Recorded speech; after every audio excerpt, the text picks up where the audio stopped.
কোমরের ব্যথাটা এখন আছে। ডাক্তার বলেছেন বাড়িতে গিয়ে 3 সপ্তাহ কমপ্লিট বেড রেস্ট নিতে হবে, তারপরে একটু হাঁটাচলা করা যাবে, তারপরে ডাক্তারকে খবর দিতে হবে, ডাক্তার দেখে পরবর্তী স্টেপ কি হবে সেটি বলে দেবে। তো সন্ত্রাসের রাজত্ব চলছে, আর মমতা কংগ্রেস এই সন্ত্রাসটা চালাচ্ছে।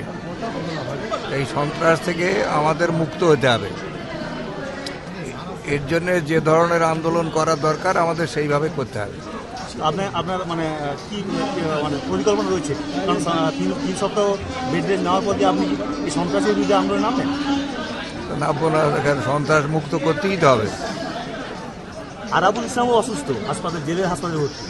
জানি না ভাই, যদি কেউ অসুস্থ থাকে তার জন্য আমার শুভেচ্ছা রইল, আর যদি কেউ অসুস্থ ভান করে তার জন্য আমার মানে অভিসম্পদ রইল। আপনি ভর্তি হওয়ার পর আমরা দেখলাম যে প্রায় 2 শিবির বলে পরিচিত বুদ্ধবাবু থেকে শুরু করে অনেকেই আপনার সাথে দেখা করতে এসেছে। আমার পার্টির নেতারা আমার সঙ্গে দেখা করতে আসবে না তো কার সঙ্গে যাবে?